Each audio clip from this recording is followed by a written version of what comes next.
Hello guys, मेरा नाम शोएब है और आज हमारे एसएमसी सीरीज़ का पार्ट 2 जिसमें मैं तुम्हें break of structure, change of character और इंड्यूसमेंट की क्लास होने वाली है, जिसमें मैं तुम्हें ये तीनों चीज़ें समझाऊंगा। और अगर तुम स्ट्रक्चर मैपिंग आ जाएगी ना तो 50% काम तो तुम्हारा ऐसे ही हो जाता है।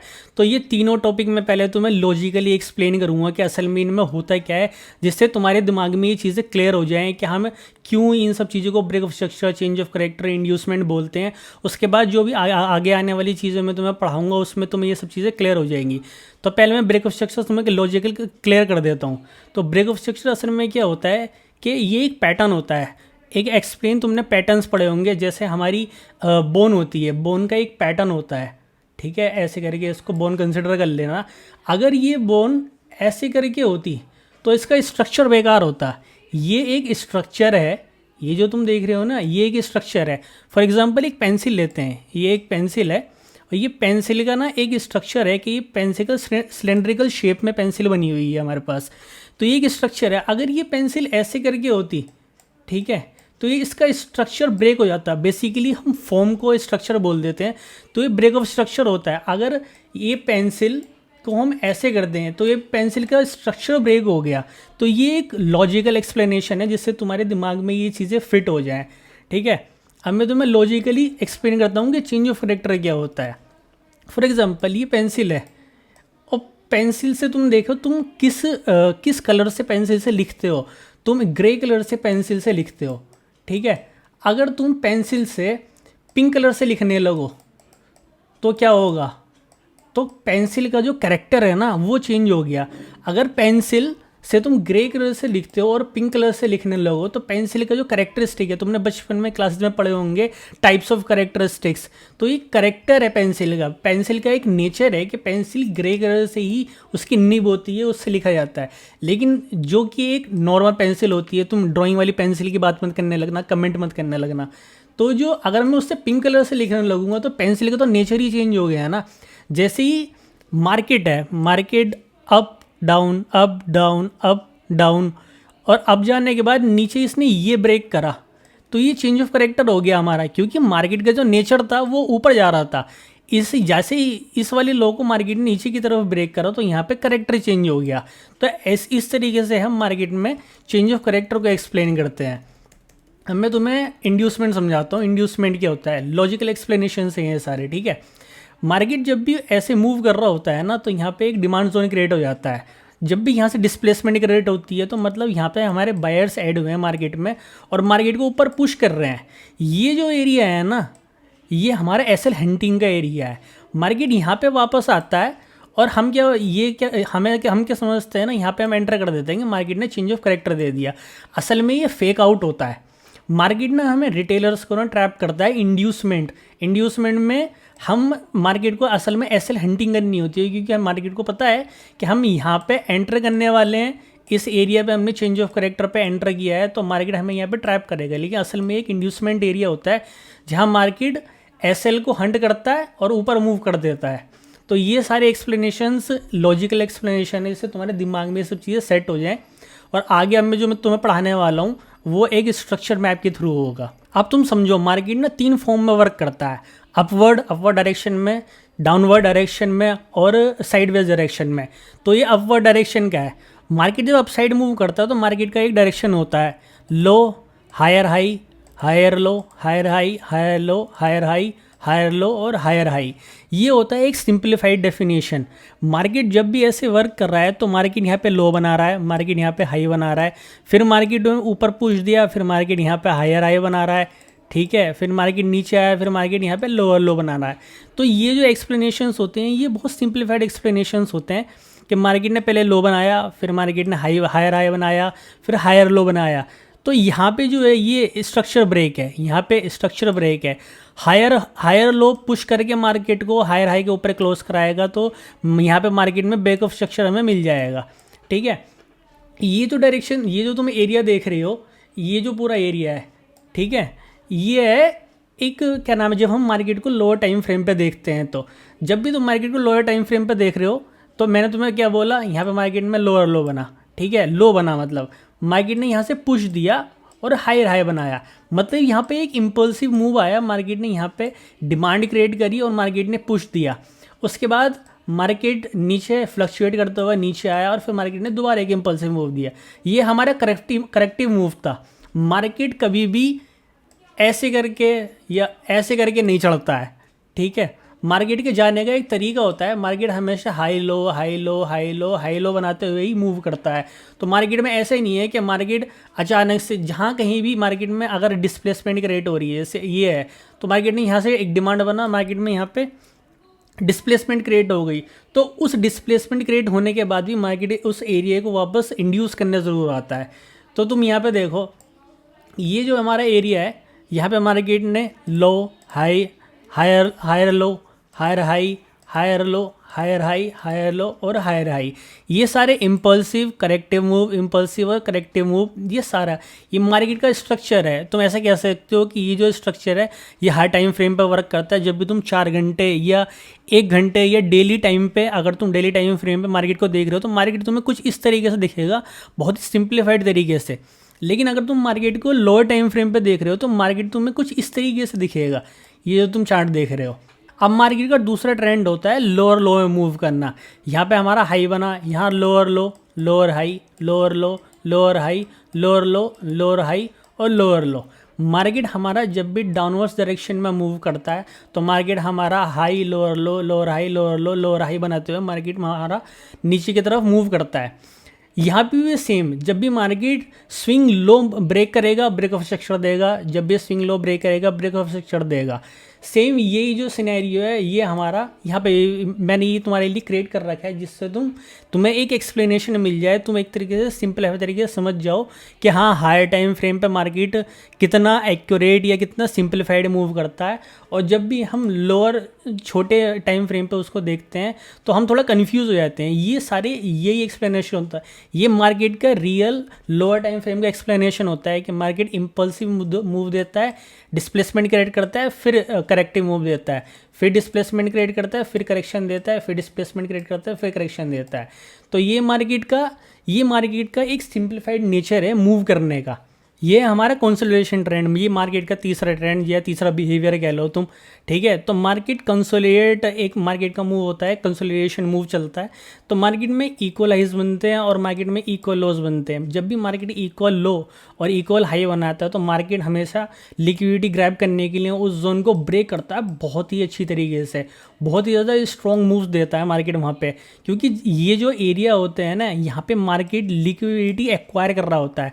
जैसे कोई एरिया तुम समझ लो, जैसे कोई घोड़ा समझ लो, जैसे घोड़ा है तो घोड़ा जब भी एक पॉइंट ए पे खड़ा है और भागते हुए पॉइंट बी पे गया तो वो वहाँ पे थक गया है, ठीक है। तो वहाँ पे थोड़ी देर रुकोगे, स्लो स्लो स्लो स्लो चलेगा और फिर मार्केट दोबारा घोड़ा तेज़ी से भागेगा।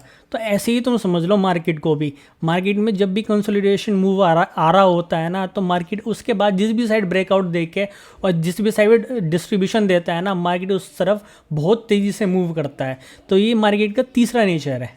तो ऐसे मार्केट के स्ट्रक्चर को मैप करते हैं। ये लो बना, यहाँ पर हायर हाई बना, यहाँ पे हायर लो बना, और जैसे ही इस हायर लो ने हायर हाई को ब्रेक करा तो ये हमारा ब्रेक ऑफ स्ट्रक्चर हो गया, इसे बोस भी बोलते हैं। फिर हमारे इस हायर लो ने इस हायर हाई को ब्रेक कर तो ब्रेक ऑफ स्ट्रक्चर हुआ, और फिर हमारा एक नया हायर लो बना, फिर यहाँ पे हायर हाई बना, इस हायर लो ने फिर इसे ब्रेक करा हायर हाई को, तो हमारे यहाँ पे बॉस बना।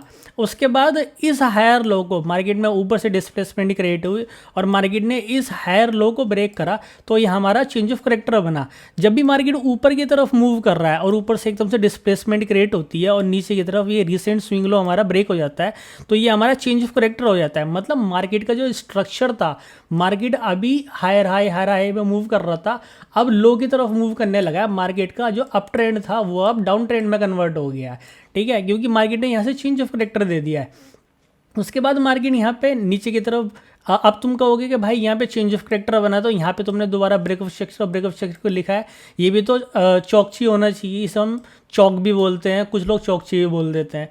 तो यहाँ पे जब मार्केट ने चेंज ऑफ करेक्टर एक बार ही होता है, मार्केट नीचे की तरफ अगर मूव कर रहा है और इस स्विंग लो को इस स्विंग हाई को मार्केट अगर ऊपर की तरफ ब्रेक कर देता है तो ये हमारा चेंज ऑफ करेक्टर हो गया। उसके बाद तो मार्केट का डायरेक्शन चेंज हो चुका है, अब मार्केट ऐसे मूव कर रहा है तो ये सब हमारे ब्रेक ऑफ स्ट्रक्चर बॉस बनेंगे। तो यहाँ पे भी सेम ऐसे ही हुआ, मार्केट जब ऊपर हायर हाई मूव कर रहा था तो मार्केट ने जब अपना चेंज ऑफ करेक्टर दिया तो यहाँ पे मार्केट ब्रेक ऑफ स्ट्रक्चर बॉस देने लगा। तो मार्केट में अब जो मार्केट का स्ट्रक्चर है वो अपवर्ड की जगह डाउनवर्ड में मूव हो गया है। अब मैं तुम्हें इंड्यूसमेंट समझाता हूँ कि हम इंड्यूसमेंट को किस तरीके से देखते हैं। फॉर एग्जांपल मार्केट में यहाँ पे डिमांड एरिया बना हुआ था और मार्केट ने यहाँ से डिस्प्लेसमेंट क्रिएट किया और मूव किया, वापस आया, ठीक है, या हमारा हायर हाई लगा लो या हमारा हायर लो बनाया और मार्केट ने दोबारा यहाँ से मूव किया। अब ये जो एरिया था ना, यहाँ पे हमारा लिक्विडिटी या इम्बैलेंस क्रिएट हुआ होता है। ये टॉपिक बाद में अगली वीडियोस में मैं तुम्हें पढ़ाऊंगा। तो इंड्यूसमेंट जब तक वैलिड नहीं होता जब तक मार्केट यहाँ से आके इंड्यूसमेंट स्वीप करके और ब्रेक ऑफ स्ट्रक्चर ना दे दे। जैसे ही मार्केट में ये ब्रेक ऑफ स्ट्रक्चर आएगा इंड्यूसमेंट स्वीप करने के बाद, तब इंड्यूसमेंट वैलिड होता है, तभी इंड्यूसमेंट को माना जाता है। फिर यहाँ पे मार्केट में एक ऑर्डर ब्लॉक बनता है, मार्केट वापस से स्वीप करने आता है और यहाँ से हम ट्रेड करते हैं। ये एक पूरा पैटर्न होता है। सेम ये अप साइड के लिए था और ये हमारा डाउन साइड के लिए है। डाउन साइड में भी मार्केट ने यहाँ पे मार्केट ने इंड्यूसमेंट क्रिएट करा, मार्केट वापस गया, इंड्यूसमेंट स्वीप करा, एसएल हंटिंग करी और मार्केट ने मूव दे दिया, ठीक है। यहाँ पे हमारा दोबारा एक एरिया बन गया है, यहाँ पे एक एरिया बन गया है जहाँ से हम लोग ट्रेड करेंगे, ठीक है। तो ये जो इंड्यूसमेंट एरिया है इसके नीचे जो है ना ये एसएल हंटिंग का एरिया होता है। यहाँ पे लिक्विडिटी पेंडिंग होती है जिसको मार्केट ग्रैब करने के लिए आता है। यहाँ पे बहुत सारे रिटेलर्स, मैंने तुम्हें बताया, चेंज ऑफ करेक्टर पे भी ट्रैप हो जाते हैं। तो ब्रेक ऑफ स्ट्रक्चर यहाँ पे मार्केट ने मूव किया, ये ब्रेक ऑफ स्ट्रक्चर आई है और ये ब्रेक। अगर तुम्हें ये मैप करना है कि मार्केट, क्योंकि ऐसे भी हो सकता है ना कि मार्केट ने यहाँ से मूव करने के बाद, जब मार्केट इस एरिया पे आया था और यहाँ से मूव करने के बाद मार्केट सीधा यहाँ पे इस एरिया को ब्रेक करके रिटेस्ट करके और यहाँ पे मूव करना स्टार्ट कर दे, मार्केट का स्ट्रक्चर ही चेंज हो गया। क्योंकि ये जो हमारा एरिया था ये हमारा रिसेंट स्विंग लो था, ये हमारा रिसेंट स्विंग लो है, तो ये हमारा चेंज ऑफ करेक्टर बनेगा। अगर मार्केट इस तरीके से इसे नीचे की तरफ मूव करके और रिटेस्ट करके दोबारा गिरने लगता है तो ये हमारा चेंज ऑफ करेक्टर है, ये हमारा इंड्यूसमेंट भी नहीं हुआ, ये हमारा स्ट्रक्चर फेल हो गया है। अगर मार्केट स्ट्रक्चर फेल नहीं करता है, सिर्फ इस एरिया को स्वीप करके और ऊपर की तरफ मूव करना स्टार्ट कर देता है, तो ये हमारा वैलिड आईडीएम है, मतलब वैलिड इंड्यूसमेंट है ये हमारा। और मार्केट ब्रेक स्ट्रक्चर देता है। जब तक मार्केट यहाँ से स्वीप करके और स्ट्रक्चर ब्रेक बॉस नहीं देगा हमें ऊपर की तरफ, तब तक आईडीएम वैलिड नहीं होता है, इंड्यूसमेंट वैलिड माना ही नहीं जाता तब तक, ठीक है। तो ब्रेक ऑफ स्ट्रक्चर देना मार्केट में बहुत ज़्यादा ज़रूरी है। अब मैं तुम्हें कुछ की पॉइंट्स बता देता हूँ जो कि बहुत ज़्यादा ज़रूरी होते हैं, जो कि हमें देखने हैं माइनर लेवल पे, ठीक है। क्योंकि अगर हम उन्हें इग्नोर कर देंगे तो हमारे बहुत सारे हम ट्रैप हो सकते हैं और हमारे लॉसेस भी हो सकते हैं। ये market higher high, higher low, higher high, higher low, higher high, higher low और हायर हाई, ऐसे मार्केट मूव कर रहा है। तुमने यहाँ पे देखा मार्केट ने ब्रेक ऑफ स्ट्रक्चर दिया, यहाँ पे मार्केट ने ब्रेक ऑफ स्ट्रक्चर दिया, यहाँ पे मार्केट ने ब्रेक ऑफ स्ट्रक्चर दिया। तो जब यहाँ मार्केट यहाँ पे आया तो अगर मार्केट ऐसे करके कोई कैंडल बनाता है, ठीक है, ऐसे करके अगर मार्केट में यहाँ पे कैंडल बनता है और मार्केट ने अभी जो ये स्ट्रक्चर है ये बॉडी कैंडल से क्लोज नहीं करा है, अगर मार्केट में यहाँ पे एक कैंडल बनती है इस तरीके से और ये जो हाई है हमारा, ये एक पूरी एक कैंडल ने इसके ऊपर क्लोज करा है, ठीक है, इसके ऊपर, तो ये हमारा ब्रेक ऑफ स्ट्रक्चर माना जाएगा। अगर कोई भी कैंडल ऐसे बनी है, ये ऐसे करके कैंडल बनी, ठीक है, यहाँ पे, और मार्केट ने यहाँ पे विक छोड़ दी, तो ये हमारा ब्रेक ऑफ स्ट्रक्चर नहीं माना जाएगा। क्योंकि जब तक ब्रेक ऑफ स्ट्रक्चर के ऊपर, जब तक ये स्ट्रक्चर ब्रेक को एक बॉडी कैंडल क्लोज ना करे, चाहे वो फिर एक कैंडल हो चाहे वो 2-3 कैंडल हो, अगर कोई कैंडल ऐसे करके बनती है, मैं तुम्हें समझाता हूँ, ये कैंडल ये ऐसे करके एक कैंडल बनी, ठीक है, उसके बाद एक ही ऐसे कैंडल बनी, तो ये हमारा ब्रेक ऑफ स्ट्रक्चर माना जाएगा। क्योंकि ये जो हमारा स्विंग,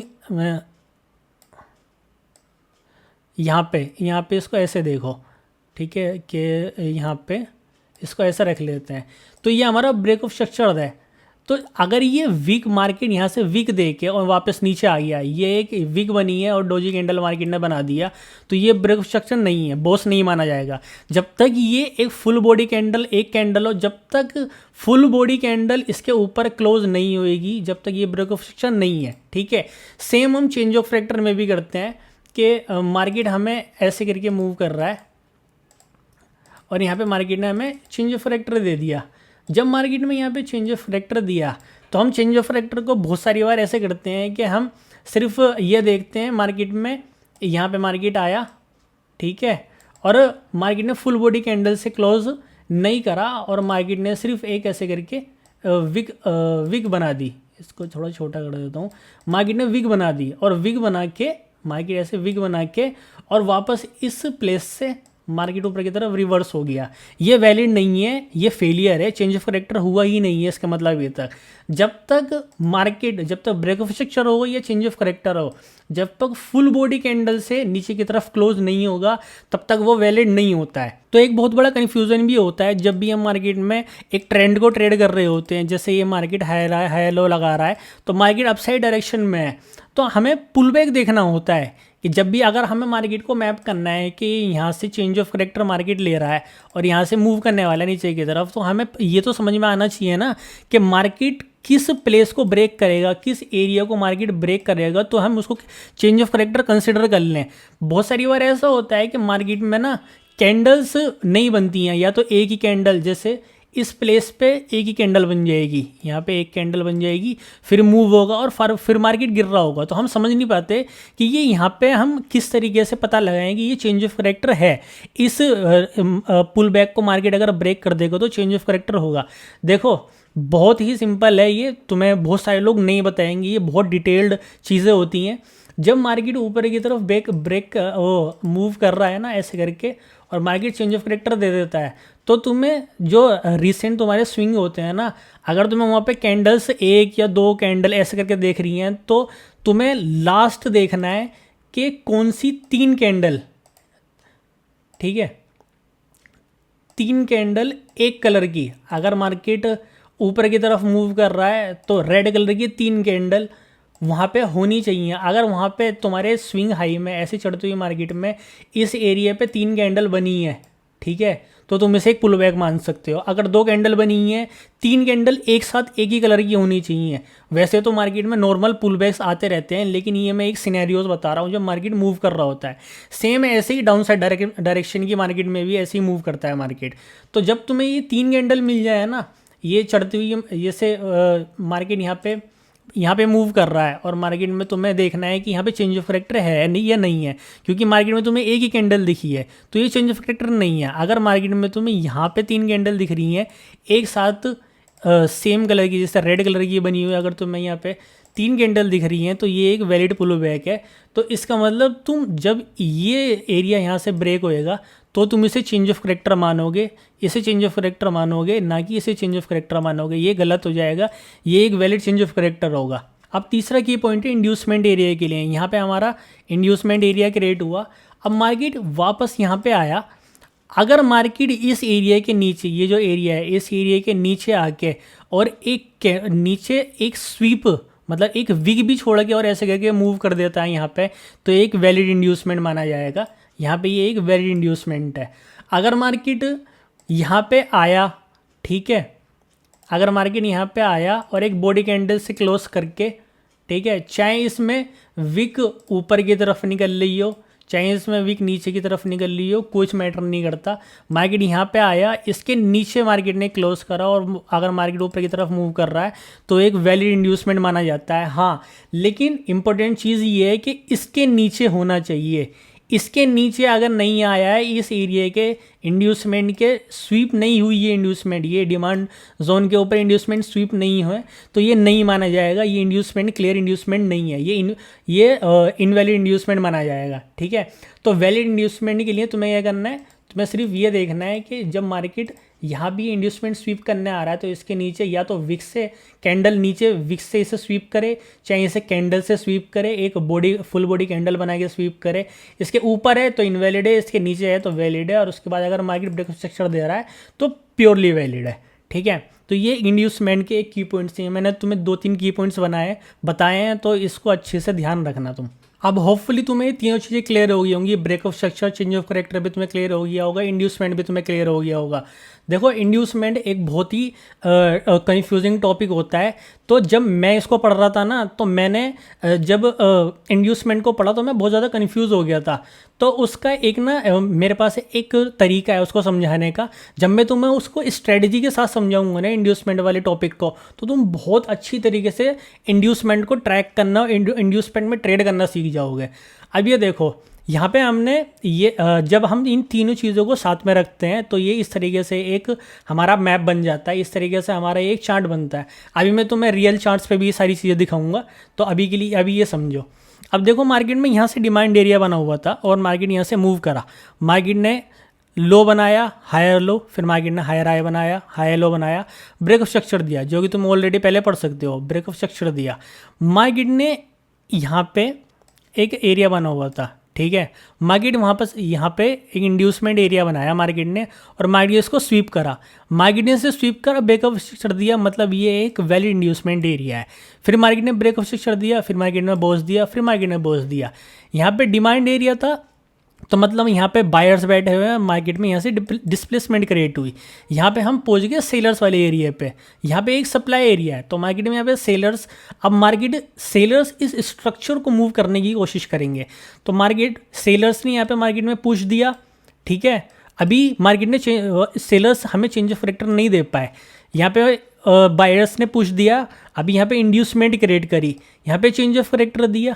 अब जब तक ये इंड्यूसमेंट स्वीप नहीं होता, जब तक ब्रेक ऑफ स्ट्रक्चर वैलिड नहीं होगा, ब्रेक ऑफ स्ट्रक्चर देगी मार्केट तो ही इंड्यूसमेंट वैलिड होगा।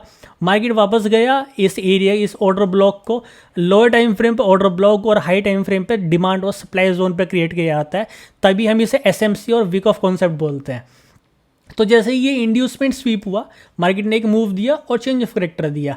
अब यहाँ पे मैंने ब्रेक ऑफ स्ट्रक्चर नहीं लिखा, रीज़न अभी हमारा इंड्यूसमेंट स्वीप नहीं हुआ है, इंड्यूसमेंट एरिया को अभी तक स्वीप नहीं मिला है, तब तक इंड्यूसमेंट स्वीप नहीं होगा, ब्रेक ऑफ स्ट्रक्चर नहीं होगा, ब्रेक स्ट्रक्चर वैलिड होगा तो ही इंड्यूसमेंट को हम मानेंगे, ठीक है। तो हमने यहाँ पे हमें बॉस मिल गया, फिर दोबारा हमें ये बॉस मिला, मतलब मार्केट अभी नीचे तरफ मूव हो चुका है और मार्केट में चेंज ऑफ करेक्टर हो चुका है। तो मार्केट अब बायर्स डायरेक्शन से सेलर्स डायरेक्शन में आ गया है। अब वापस हम उस डिमांड एरिया पे आ गए, ठीक है, मतलब वापस नहीं, अब हम इस डिमांड एरिया पे आ गए। पहले मार्केट ने यहाँ से मूव करना स्टार्ट करा था, यहाँ पे बायर्स हैं, मतलब ये एक स्ट्रॉन्ग एरिया है, ये एरिया एक स्ट्रॉन्ग एरिया है, यहाँ से बाइंग आ सकती है। मार्केट ने यहाँ से आया और मार्केट ने रिसेंट स्विंग हाई ब्रेक कर दिया, तो हमें चेंज ऑफ करेक्टर मिला। यहाँ पे हमें मार्केट ने इंड्यूसमेंट क्रिएट करा, मतलब इसके नीचे हमारा एसएल हंटिंग का एरिया है, मतलब इसके नीचे सेलर्स को मार्केट लाना पड़ेगा यहाँ से बाइंग करने के लिए। सेलर यहाँ पे मार्केट वापस आया, सेलर्स लूज हुए तो बायर्स ने हावी हुए, यहाँ पे चेंज ऑफ करेक्टर दिया, लोगों ने समझा होगा, यहाँ पे एंट्री बनाई तो ये इस ऑर्डर ब्लॉक पे आया और यहाँ से दोबारा बाइंग हुई और ये हमें एक ब्रेक ऑफ स्ट्रक्चर मिला, दोबारा यहाँ पे बॉस मिला और यहाँ पे हमारा इंड्यूसमेंट एरिया। ये एक पीओआई है, पीओआई तुम समझ जाओगे आगे जाके, पीओआई को हम पॉइंट ऑफ इंटरेस्ट बोलते हैं। तो पॉइंट ऑफ इंटरेस्ट ये तुम जब एरिया देखोगे ना, ये एरिया इक्वल हाइस का एरिया था। इक्वल हाइस के ऊपर मैंने तुम्हें अभी बताया था कंसोलिडेशन, ये तुम्हें कुछ कंसोलिडेशन वाला एरिया में दिखेगा, देखो। तो ये जो इक्वल हाइस का एरिया था ना, इक्वल हाइस के ऊपर हमेशा लिक्विडिटी पेंडिंग होती है, इक्वल लोस के नीचे भी लिक्विडिटी पेंडिंग होती है। तो मार्केट नीचे की तरफ मूव कर रहा था, तो हमें अपना बायस क्लियर था कि मार्केट नीचे की तरफ मूव कर रहा है। तो ये जो हमारा ब्रेक ऑफ स्ट्रक्चर आया, तो हम मार्केट जब यहाँ से मूव कर रहा है, तो अभी हम सेल साइड डायरेक्शन में, तो हम सेल की साइड ही मूव्स देखेंगे।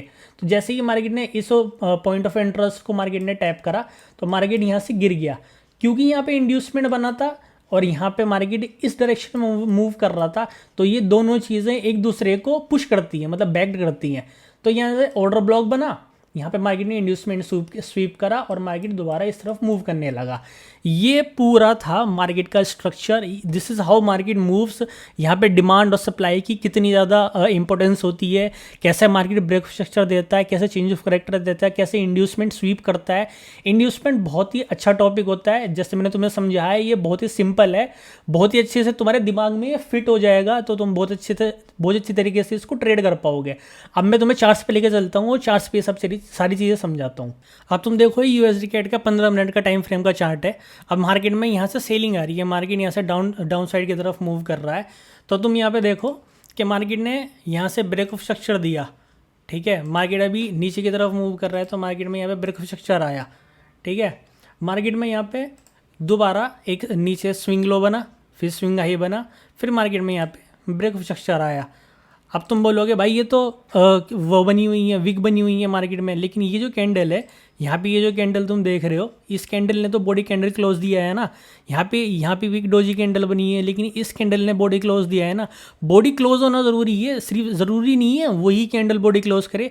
कोई भी कैंडल उसके बाद भी 3, 4, 5, 10 उसके बाद की जो मार्केट बॉडी क्लोज करना चाहिए, उसके बाद हम ब्रेक फ्लक्चर से कंसिडर करते हैं, ठीक है। उसके बाद तुम देखोगे तो यहाँ पे ये बहुत सारी कैंडल बनी है, तो ठीक है, ये भी हमारा वैलिड ब्रेक ऑफ स्ट्रक्चर है, क्योंकि मैंने तुम्हें बताया था कि जो मार्केट में हमें 3 कैंडल देखनी है, ठीक है, 3 से ज़्यादा, एटलीस्ट 3 कैंडल देखनी है हमें पुल बैक के लिए। तो उसके बाद देखो मार्केट में यहाँ पे दोबारा एक ब्रेक फ्लक्चर यहाँ पे बोझ दिया, ठीक है। तो मार्केट में यहाँ पे दोबारा बोझ दिया। अब मार्केट में नीचे ये स्विंग लो बना, इस पॉइंट के नीचे मार्केट ने कोई भी कैंडल नहीं क्लोज करी, इस पॉइंट के नीचे मार्केट आया ही नहीं। यहाँ से मार्केट ने डिस्प्लेसमेंट क्रिएट करी और मार्केट यहाँ पे मार्केट ने चेंज ऑफ करेक्टर दे दिया। इस प्लेस पे मार्केट ने चेंज ऑफ करेक्टर दिया है, ठीक है। तो ये चेंज ऑफ करेक्टर क्यों है? क्योंकि ये स्विंग हाई है, रिसेंट स्विंग हाई के ऊपर मार्केट क्लोज करेगा। ऐसा नहीं है कि तुम इसे चेंज ऑफ करेक्टर कंसिडर कर लो। मैंने तुम्हें बताया था ना 3 कंसिक्यूटिव कैंडल्स एक साथ होनी चाहिए, उसके बाद हम चेंज ऑफ करेक्टर उसे मैप करते हैं। अभी इसके बाद जो मार्केट यहाँ से मूव कर रहा है, तो ऐसा नहीं है, तो मैंने तुम्हें बताया था चेंज ऑफ करेक्टर एक ही बार होता है, ऐसा नहीं बार बार तुम चेंज ऑफ करेक्टर देखोगे। तो मार्केट में चेंज ऑफ करेक्टर एक बार आया, मार्केट यहाँ से नीचे की तरफ मूव कर रहा था, अब मार्केट यहाँ से ऊपर की तरफ मूव कर रहा है।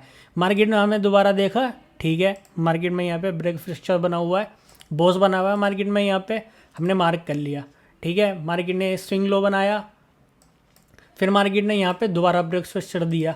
ये मार्केट का एक नॉर्मल बिहेवियर होता है, ये ऐसे, this is how market move, ऐसे ही मार्केट मूव करता है, ठीक है। यहाँ पे हमें ब्रेक स्ट्रक्चर दिया मार्केट ने। अब मार्केट ने स्विंग हाई बनाया, यहाँ पे स्विंग हाई बनाया। स्विंग हाई बनाने के बाद इसके ऊपर कोई कैंडल क्लोज नहीं करी मार्केट ने, इसके ऊपर कोई कैंडल क्लोज करी ही नहीं।